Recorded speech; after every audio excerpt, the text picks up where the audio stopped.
नमस्कार, मैं अशोक व्यास और मेरे साथ डॉक्टर सुधीर भिष्ट जी। सुधीर जी, नमस्कार। नमस्कार। नमस्कार अशोक जी। तो संयोग की बात है, कभी कभी कुछ बातें ऐसे याद आती हैं। जब मैं पहली बार न्यूयॉर्क आया था, उसके पहले मैं कुछ समय बम्बई था, तब हनुमान चालीसा का अभ्यास करने की कहीं से प्रेरणा आई। और अ, अमेरिका की धरती पर 1997 सितंबर के महीने में उतरते ही हुँ। सुधीर जी, पहला कार्य जो मैंने किया, एक तो हनुमान चालीसा का पाठ किया, मुझे कोई लेने आने वाले थे। दूसरा, मैंने श्रीमद् भगवत गीता के 12वें अध्याय का पाठ किया। अच्छा। तो फिर मैंने देखा यहाँ हनुमान जी के बड़े मंदिर हैं। एक मंदिर में तो हम अभी बैठे भी हैं, एक वैदिक हेरिटेज है, ये पंचमुखी हनुमान जी हैं क्वींस में। और जब मैं आपको एयरपोर्ट से लेके चला, तो आपने भी अपने और हनुमान जी के साथ जैसे कुछ संवाद होता है, ऐसी कुछ बातें बताई। जी, जी। तो मैं आपको वहाँ तक लेकर जाना चाहता हूँ जहाँ आपको हनुमान चालीसा में आस्था हुई, और आपके जीवन में क्या कुछ ऐसा लगा जहाँ हनुमान जी आपको रिस्पॉन्ड कर रहे हो, या उस संबंध की विशेषता आपके लिए है। वैसे तो देखिए हनुमान जी, क्योंकि मैं हिंदू हूँ, भारत में जन्म लिया, भारत में ही ज़्यादातर रहा, विदेश में भी रहा, पर ज़्यादा समय भारत में ही रहा, तो बचपन से रामलीला वगैरह के साथ संबंध जुड़ा रहा। जैसे जो मेरे ननिहाल है पौड़ी, वहाँ पे बहुत बड़ी रामलीला होती थी, तो मेरे नाना जी उसको संयोजक थे। तो हम जब छोटे, तो हम हनुमान जी के बंदरों का रोल करते थे, और उसमें अपने को बड़ा गौरवान्वित महसूस करते थे कि ये अच्छा, कभी जो हनुमान का जो पात्र करते थे, वैसे हम उन्हें मामा कहते थे, लेकिन जब वो पात्र में थे, तब हम उन्हें मामा नहीं कहते, हम उन्हें एक हनुमान जी के रूप में ही देखते थे। कभी हमने अगर हमें उनकी पूंछ का स्पर्श हो गया मंच में, तो हमें ऐसा लगता था कि हमें अजीब सी शक्ति मिल गई। तो ये बचपन से ही एक बाल सुलभ तरीके से एक आकर्षण हनुमान जी की तरह के प्रति बना रहा है। वैसे ये बच्चों का होता है, जो बलशाली है उसके प्रति बच्चे आकर्षित है। महाभारत में हमें भीम बहुत अच्छे लगते हैं। भीम हनुमान के भी, वो भी हनुमान के अनन्य भक्त हैं, लेकिन सबसे अच्छे भीम हैं। उन्होंने 100 के 100 दुर्योधन के 100 भाइयों को मारा, दुर्योधन और उसके बाकी 99 भाइयों को मारा था। तो हनुमान जी के साथ ऐसा था, लेकिन कभी हनुमान चालीसा का पाठ नहीं करते थे। हनुमान जी कहीं मूर्ति देखी तो हाथ जोड़ ली। एक बार आपको वाकया बताऊं, सन 2005 की बात है, मुझे अभी भी याद है, 1 जनवरी की। मैं नाइजीरिया में एक कंपनी में अच्छी पोजीशन पे गया था, तो अपने दोस्तों के साथ हम वहाँ अटलांटिक ओशन में चले गए। उससे पहले हम वहाँ पे एक मंदिर है, वहाँ पे हमने हनुमान जी को सादर प्रणाम किया, और पता नहीं क्यों पुजारी जी ने मुझे एक टोपी दे दी जिसमें जय श्री राम लिखा हुआ था। और हम उसके बाद समुद्र तट पे चले गए, एंजॉय करने चले गए। तो थोड़ा सा नासमझी कहिए कि हम समुद्र में अंदर चले गए, और एक बड़ा तेज बहाव आया जो मुझे साथ में ले गया। हम 3-4 लड़के थे उसमें, और लड़के का मतलब आदमी थे सब। मुझे लगा कि अब मैं बह गया हूँ, और जब मैं बह रहा था, फिर अचानक एक ऐसी वेव आई, और मुझे पता नहीं कि मुझे हनुमान जी का स्मरण आया कि मैंने कहा, "हे हनुमान, रक्षा करो।" हो सकता है इसलिए आया कि उससे थोड़ी देर पहले ये मंदिर में गए थे। अचानक इतनी तेज वेव आई, और मैं वापस तट की किनारे। तरफ आ गया, और वहाँ पे एक मेरे साथी ने मेरे बाल पकड़ लिए और मुझे खींच लिया। उसके अंदर भी कोई देवी शक्ति आप समझो कि आ गई। वो भी हैरान था, वो आगे बढ़ के मुझे खींचने आया, जबकि उसको भी तैराकी, स्विमिंग नहीं आती थी। उसके बाद से मेरे मन में लगा कि क्यों, कहीं ना कहीं मुझे हनुमान जी ने एक नया जीवन दिया है। उसके बाद भी कई घटनाएं ऐसी हुई। हम उस दिन से मैंने हनुमान चालीसा पढ़ना शुरू कर दिया, 2005 से। और वो मंज़र इतना भयावह था जब मैं बह रहा था, कि कई 2 महीने तक तो मैं लाइट ऑन करके ही सोता था, मुझे डर लगता था। उस समय मैं नाइजीरिया में अकेला रहता था, लेगोस में। उसके बाद से मैंने हनुमान जी का पाठ करना शुरू कर दिया, और मुझे एक शक्ति आई, एक नई ऊर्जा आई। मैंने ऐसा पाया है, एक तो अगर आप पूजा पाठ करते हैं, ऐसा मैं नहीं कहता कि पूजा पाठ करने से आपके काम बनते हैं, लेकिन पूजा पाठ करने से आपका मन आध्यात्म की तरफ जाता है, और आप स्वतः ही कोई गलत काम न करें, इसकी आपको प्रेरणा मिलती है। और इसमें हनुमान जी, क्योंकि देखो हनुमान जी का जीवन देखिए, एक बड़ा डिसिप्लिन जीवन है, बड़े अनुशासन में रहे हैं, हमेशा सेवा में रहे हैं। अपने लिए कुछ नहीं किया, अपने लिए कोई अर्जित नहीं किया, अपने लिए कोई राजपाट नहीं किया, हमेशा सेवा में रहे हैं और भगवान की भक्ति में रहे हैं। तो उनसे एक प्रेरणा मिलती है कि ये जो हमारा जीवन है, अब मैं ये समझता हूँ, जीवन एक हमारा भगवान ने दोबारा एक से जीवन दिया है, तो उसमें क्यों ना हम एक अच्छे मार्ग में, सदमार्ग में चलें, और अपने जीवन को अच्छी तरह बिताएं, और जब हो सके भगवान का नाम लें। तो बहुत ये ही मेरा। बहुत ही सुंदर सुधीर जी ने जो बताया उससे। और प्रोफेसर हैं हम लोगों ने MBA मार्केटिंग में जोधपुर में बहुत बरस पहले किया। फिर हनुमान जी की इच्छा हुई, एक दिन 25 साल के बाद हम एयरपोर्ट पर कहीं बिल्कुल मिल गए। तो फिर इस यात्रा में आपके साथ काफ़ी हनुमान जी का संदर्भ बार बार आता रहा, तो बिल्कुल। मेरा मन था कि हम इस पर थोड़ी चर्चा करें। और चूंकि आप चिंतन भी करते हैं, भारतीय संस्कृति के प्रति आपकी निष्ठा आस्था है, तो हनुमान चालीसा जैसे हम प्रारंभ करते हैं पाठ करना सुधीर जी, तो उसमें आता है बल बुद्धि विद्या देव देहु मोहि। मोए हरऊ क्लेश विकार। मैं ये चाह रहा था कि हम दोनों मिलकर सोचें, बल्कि आप इस पे कुछ बताएं कि बुद्धि में और विद्या में क्या अंतर है, और इन दोनों को तुलसीदास जी जब हनुमान चालीसा में अलग अलग कह रहे हैं प्रार्थना रूप में कि बल भी दें, बुद्धि भी दें और विद्या भी दें, तो कोई बुद्धिमान होगा उसके पास विद्या नहीं हो, ऐसा संभव है?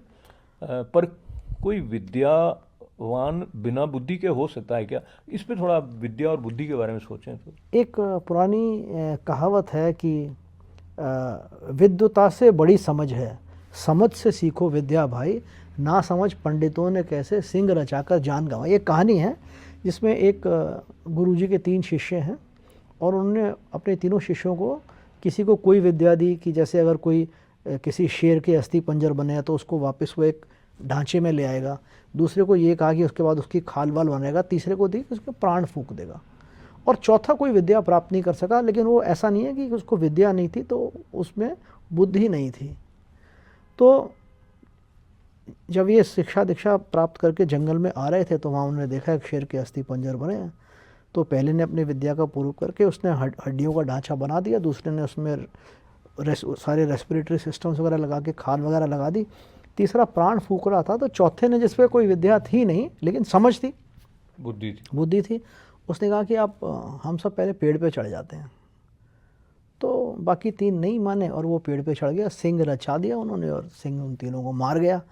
कहने का तात्पर्य ये है कि विद्या जो है, देखिए विद्या बहुमूल्य है, माँ सरस्वती की कृपा नहीं होगी विद्या आपको प्राप्त नहीं होती। उस विद्या को कैसे इस्तेमाल करें, और विजडम जिसे हम कहते हैं, wisdom is the ability to use your skills and your knowledge in a effective manner.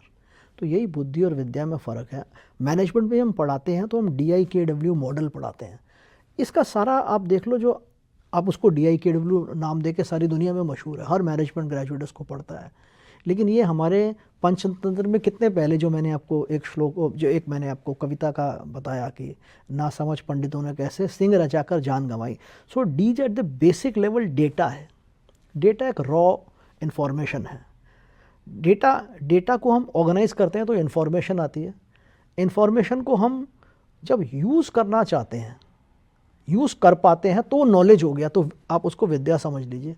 लेकिन बुद्धि उसके ऊपर है, विजडम, आप उसका इस्तेमाल कैसे करेंगे। इसका हम एग्जाम्पल एक ऐसे देते हैं, मान लो एक बोट है, मैं प्रोफेसर हूँ, मेरे साथ सारे स्टूडेंट्स हैं, हम एक बोट में जा रहे हैं और अचानक ही ऐसा लग रहा है कि बोट डिसबैलेंस हो रही है। तो हमें इस चीज़ का, हमारे पास ये डेटा है कि किस स्टूडेंट का कितना वजन है, और हमें इस चीज़ का भी नॉलेज है कि हम कितने स्टूडेंट्स को बोलेंगे आप कूद जाओ तो बाकी बच जाएंगे। अब इसको हम यूज़ कैसे करेंगे, इसको हम विजडम कैसे लगाएंगे, वो ऐसे लगाएंगे, हम ऐसे स्टूडेंट्स को चुनेंगे जो कि अच्छे तैराक हैं और जिनको अपनी तैराकी पे भी आत्मविश्वास है। तो हमने विजडम का इस्तेमाल करके, विजडम से अपनी जो स्किल सेट हैं कि कितने आदमी निकालने चाहिए ताकि बोट न डूबे, तो सबसे ऊपर हम मैनेजमेंट पे भी और अपने उस पर विजडम को मानते हैं। तो ये बहुत अपने सुंदर बताया सुधीर जी, और रसमयता से भी बात पहुंची है। अभी जिस तरह की शिक्षा पद्धति हमारी है, तो विद्या प्राप्ति के लिए जब बढ़ रहे हैं तो कई बार चरित्र की तरफ ध्यान नहीं रहता है, कई बार नैतिक मूल्यों की तरफ ध्यान नहीं रहता है। तो बुद्धि के विकास की दृष्टि से कहीं ना कहीं शायद हम सामूहिक रूप से उतना ध्यान नहीं दे पाए। ये तथ्य लेते हुए फिर हनुमान जी की तरफ चलते हैं। आपको ध्यान है वो प्रसंग जब वो लंका के लिए समुद्र लांग कर आ रहे हैं तो बीच में कई बाधाएं आती हैं। उसमें से एक प्रसंग की तरफ आपको ध्यान दिला रहा हूँ, जो एक राक्षसी होती हैं, वो जिसमें वो उन्होंने उनसे दुगना आकार कर लेते हैं, छोटे से होते हैं वो बड़ी होती हैं, फिर ये वो बड़ी होती हैं तो ये और भी दुगना हो जाते हैं, फिर वो बहुत बड़ी हो जाती है, फिर बाद में वही छोटे से हो जाते हैं, फिर उसके मुंह में चक्कर काट के वापस जाते हैं। मैं इसको लेके वहाँ जा रहा हूँ कि एक लचीलापन और कैसी परिस्थिति है उसके अनुसार हम अपने आप को कैसे ढालें, ये वाली जो समझ है हनुमान जी जो इस दृष्टांत के माध्यम से आती है, वो हमारे जीवन में कैसे आए उसके लिए क्या आपको अपने जीवन में लगता है, क्योंकि जैसे आप मैनेजमेंट पढ़ाते हैं तो कई बार आपको जिस तरह की स्ट्रेटेजी बनानी होती है, चाहे पॉलिटिक्स हो या बिजनेस हो, वो एक लचीलापन मनुष्य में बढ़े, उसको हनुमान जी का स्मरण करते हुए आप क्या कहना चाहेंगे? मैं स्टूडेंट्स को यही बताता हूँ, मैं एथिक्स का, बिजनेस एथिक्स का प्रोफेसर हूँ, तो देखिए आप अपना कंडक्ट को एथिकल रखिए। 3 चीज़ें हैं, एक तो आप अपना कंडक्ट एथिकल रखिए, दूसरा आप अपनी एक स्ट्रैटेजिक विजन रखिए कि आपको क्या प्राप्त करना है। और देखिए आपको, आप सपोज़ हमारा कोई स्टूडेंट अमेरिका में आया और एक प्रोजेक्ट में आया, उसको प्रोजेक्ट 8 महीने में एग्जीक्यूट करना है, वो उसका की रिज़ल्ट एरिया है ना। उस प्रोजेक्ट को एग्जीक्यूट करने के लिए he has to conduct himself ethically in the professional way, और उसको जो एथिक्स का पालन करना है वो ऐसे करना है कि जो एथिकल कोड है उसकी पेरेंट कंपनी का और जो उसकी क्लाइंट कंपनी का, उसको अच्छी तरह पता हो, उसके वो बाहर ना जाए। अब हम बात करते हैं डिस्ट्रैक्शंस की, छोटी छोटी मुश्किलों की। अगर उस आपको अपना माइंड आपको लार्जर गोल में रखना है, और जैसे आपने जो फ्लेक्सिबिलिटी की बात कही ना, with in your value system आपको लचीला रखने को रखना पड़ेगा, क्योंकि जो बड़ा गोल है उस पर आपके, जो बड़ा गोल है, जो आपका लार्जर गोल है, जैसे इस समय अगर आपका लार्जर गोल है 8 मंथ में आपको ये क्लाइंट का सारे के सारे प्रोग्राम अचीव करने हैं। Let us say I have come here to work on a MTA project and I have to develop a most modern app for MTA. So that is my strategic goal. My core values are my professionalism and my basic ethics. बीच में हर तरीके से मुझे flexible होना पड़ेगा।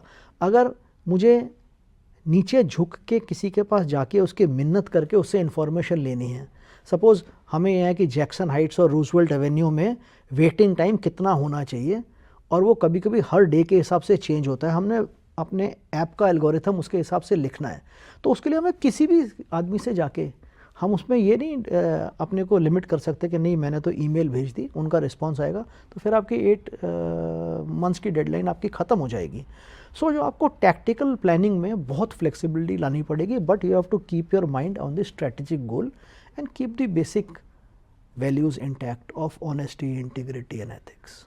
ये जब honesty की बात आती है, इंटेग्रिटी की बात आती है, एथिक्स की बात आती है, तो फिर हनुमान चालीसा का वो वाली पंक्ति को लेकर मैं आपको बताऊंगा जिसमें हम कहते हैं कि कुमति निवार सुमति के संगी कंचन वरन विराज सुविधान है। तो ये कुमति और सुमति जो है वो हम अगर उसके बारे में चिंतन करें, कई बार ऐसा होता है कि अपना स्वाद सिद्ध हो जाए, उससे परे सोचना अव्यावहारिक मान लिया जाता है।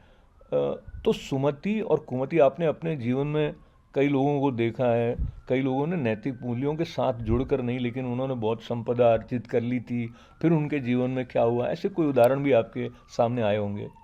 कई उदाहरण हैं, एक उदाहरण नहीं, कई उदाहरण हैं। देखिए मैं आपको बताता हूँ, जब मैं इंडियन ऑयल कॉरपोरेशन ज्वाइन किया, 87 बैच का मैं मैनेजमेंट ट्रेनी था। जब हमने MBA ख़त्म किया आपने और मैंने, उसके बाद मैंने इंडियन ऑयल कॉरपोरेशन ज्वाइन कर लिया, तो मन में हमेशा उस समय ये सारे बैचमेट्स के मन में ये एक रेस लगी थी पहले दिन से। अभी 23 साल के थे सब कि हम में से चेयरमैन कौन बनेगा। चेयरमैन बनना है 58 साल की उम्र में जाके, उसकी रेस वहीं से शुरू हो गई। कई लोगों ने कई तरीके से काम किया, कुछ लोग बहुत एम्बिशियस नहीं थे, अपना काम करते थे, वर्क लाइफ बैलेंस अपनाया। मैं आपको ये बता रहा हूँ, आज हम 60 वर्ष के हो गए, तो हम सब कहाँ कहाँ हैं। नाम तो नहीं लूँगा, लेकिन इतना जान लीजिए, जो उस समय के राइजिंग स्टार्स थे और बाय हुक और क्रुक वो पहला प्रमोशन, दूसरा प्रमोशन, तीसरा प्रमोशन पा रहे थे, 5वें प्रमोशन के बाद ऐसे अटके और ऐसे एक्सपोज हुए।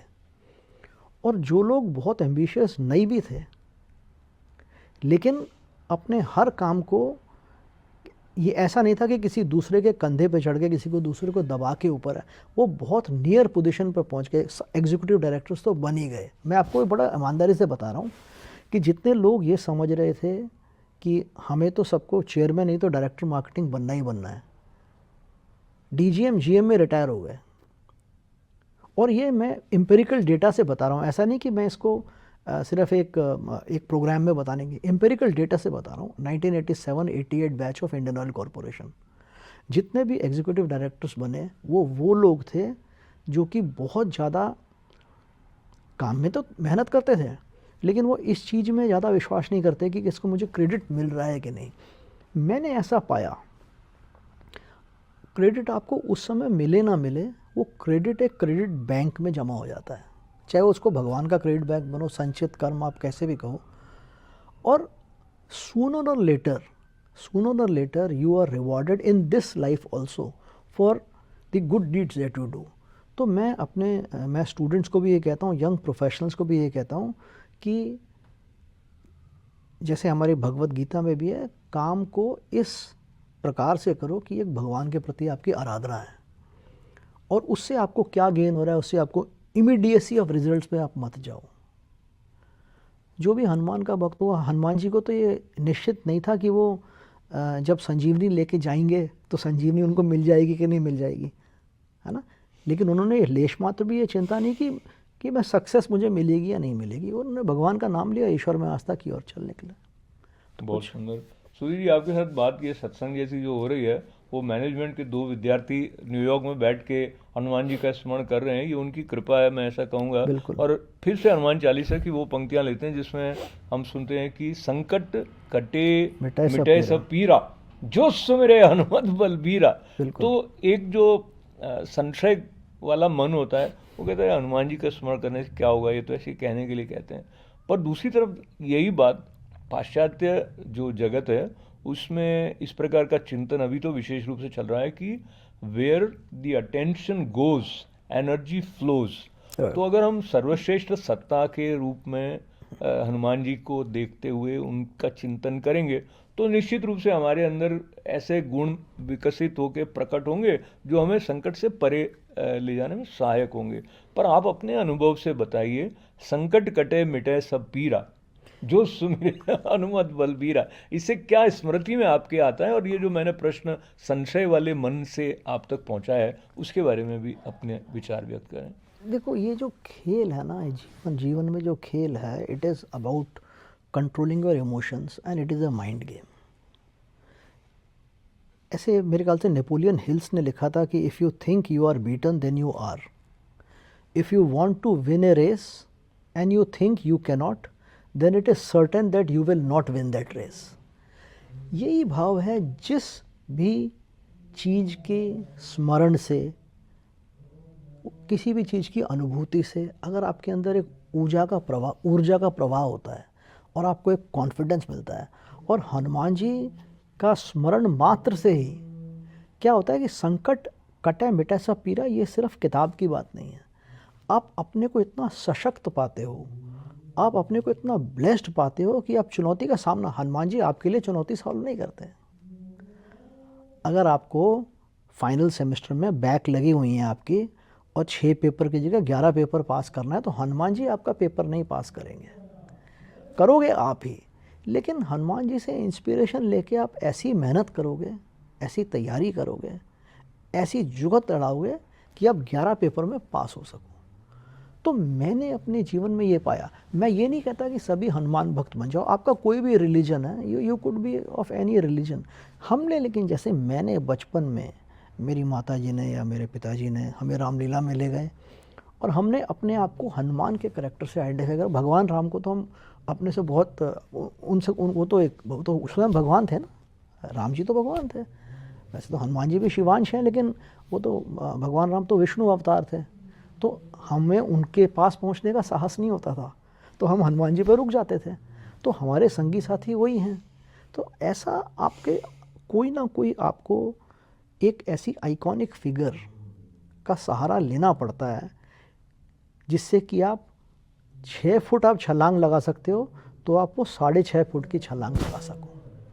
तो भक्ति में जो एक्स्ट्रा आधा फुट आपको छलांग लगाने की ताकत आती है ना, जो बाहर से आते हैं, उसका नाम भक्ति है। और अगर आपके मन में नहीं है तो आप नहीं कर पाओगे। मैंने ऐसा पाया, एक बड़ा कठिन क्षण था जबकि उस समय मेरे बेटे का एक एक्सीडेंट हुआ था और सर्जरी की बात की थी, तो मैंने कहा ये तो बहुत छोटा बच्चा है। मैंने जब तक बड़े डॉक्टर आए, रात का टाइम था, तो हमने हनुमान चालीसा का पाठ किया, तो वो एक्सीडेंट का संकट टल गया। मैं ये नहीं कह रहा कि हनुमान जी की वजह से वो संकट टल गया, लेकिन जो उस समय जबकि मैं इतना परेशान था, उस समय मैं इतना परेशान था, हो सकता है मुझे हार्ट अटैक आ जाता, लेकिन मैंने हनुमान जी की भक्ति में अपने को डुबोया, और उन्होंने मेरे को कहा कि तुम अपने मन को शांत रखो, और जो बेस्ट है, जैसे सीनियर डॉक्टर बताते हैं, जो बेस्ट होगा वैसे होगा। तो इस तरीके से बहुत सारे अनुभव हैं जिसमें मुझे हमेशा हनुमान जी ने एक कंटिन्यूस सोर्स ऑफ इनकरेजमेंट दी है। कभी ऐसा लगा कि मैं अकेला और असहाय हूँ, तो उन्होंने कहा है कि नहीं बेटा, अपने पथ से मत डिगना, मैं तेरे साथ हूँ। तो उसके बाद फिर हम कहते हैं जब हमारे साथ भगवान है तो फिर हम आनंद में आ जाते हैं। तो ऐसा मेरा अनुभव रहा है। तो ये आनंद की बात को लेते हुए और मन की बात आई, तो मनोजवम मारुत तुल्य वेगम बुद्धिमताम वरिष्ठम, बीच में मैं कुछ मिस करा गया, मनोजवम मारुत तुल्य वेगम वातात्मजम वानर यूथ मुख्यम श्री राम दूतम शरणम प्रपद्य। थोड़ा सा त्रुटि हुई होगी, लेकिन वो मन की गति के साथ में उसका कुछ संबंध है। उसको लेके मैं समापन में प्रारंभ की तरफ आता हूँ। जब हम हनुमान चालीसा प्रारंभ करते हैं तब कहते हैं बुद्धिहीन तनु जानी के सिमिरो पवन कुमार। तो इसका क्या महत्व आपको लगता है, अगर आप चिंतन करें, क्योंकि हम में से कई लोग अहंकार से भरे हुए होते हैं। यही तो उसका मेन महत्व यही है कि आप अपने को बुद्धिहीन जानोगे, तभी आप ईश्वर की कृपा के पात्र बनो, क्योंकि आपको बुद्धि देगा। If you are so full of your self that you are the most Superman on this earth, then there is no need for praying. तो अपने को हम आपके अपेक्षा में, आपकी महिमा में हम बुद्धिहीन हैं, और हम ईश्वर से तो हमें हमेशा याचना ही करनी पड़ेगी। अगर आपने जिस दिन ये सोच लिया कि आप इतना पा गए कि अब आपको याचना नहीं करनी, और तो आप फिर तो अभिमान से आप ओतप्रोत हो जाएंगे, जबकि आपको ओतप्रोत होना चाहिए ह्यूमिलिटी से। तो अपने को भगवान के आगे बुद्धिहीन जानो। और इसमें एक और बात है, देखिए कितने सुंदर है कि बुद्धिहीन तनु जानी के, मतलब ईश्वर से आप प्रारंभ में ही कह रहे हो कि अगर कुछ गलती करी तो मुझे बुद्धिहीन हूँ मैं। तो ये तो बहुत कैसे कितनी बढ़िया चौपाई है, बताइए। बुद्धिहीन तनु जानी के सुमिरो पवन कुमार, बल बुद्धि विद्या देहु मोहि हरहु कलेश विकार। बड़े से बड़ा पहलवान, बड़े से बड़ा रेसलर, बड़े से बड़ा नेता, बड़े से बड़ा कवि, बड़े से बड़ा अभिनेता अपने आप को भगवान के आगे बिल्कुल निर्बल समझता है, तभी जाके भगवान भी सोचेंगे कि इस बच्चे पे इसको मुझे आशीर्वाद देना है। तो इस भाव से लिखी गई है। बहुत ही सुंदर। और ये स्मरण आता है कि गुरु परंपरा का जो महत्व है भारत की आध्यात्मिक संस्कृति के संचरण में, उसका भी एक थोड़ा सा संकेत हनुमान चालीसा में जब ये वाली पंक्तियाँ आती हैं कि जय जय जय हनुमान गुसाई कृपा करो गुरुदेव की नाई, मतलब गुरुदेव की तरह कृपा करें। तो कहीं ना कहीं जो गुरु की महिमा है वो भी हनुमान चालीसा के साथ तुलसीदास जी द्वारा हम तक पहुंचाई गई, जो पीढ़ी दर पीढ़ी कई शताब्दियों से अनवरत हमारे लिए संबल प्रदान करने का एक विशेष स्रोत रही है। तो बातचीत को विराम पर लाने से पहले आपको मैं फिर एक बार धन्यवाद देना चाहूँगा, बधाई देना चाहूँगा। आप एक संकल्प लेके भारत से अमेरिका की यात्रा पर आए, उसमें भी एक प्रकार का एडवेंचर जो था उसकी चर्चा फिर कभी करेंगे, लेकिन हनुमान जी आपके साथ रहे और मुझे लगता है आपकी यात्रा जो है वो बिल्कुल सार्थक रही। बिल्कुल मेरे को इस बात पे पूरा विश्वास है कि उनकी ब्लेसिंग्स के बिना मेरी ये यात्रा नहीं हो सकती थी, सफल नहीं हो सकती थी। तो सुधीर जी के साथ में और आपके साथ में हनुमान जी का विशेष स्मरण करते हुए जो श्रद्धा है उसको पोषित करने वाले जो तत्व हैं उनको हम जहाँ से भी हो अपनाएं और उनको लेकर आगे बढ़ें। और चाहे किस किस तरह के मनुष्य हों, पर हमारी जो प्रार्थना है सर्वे भवन्तु सुखिनः सर्वे सन्तु निरामयाः सर्वे भद्राणि पश्यन्तु मां कश्चित् दुःख भाग् भवेत्। बहुत बहुत धन्यवाद।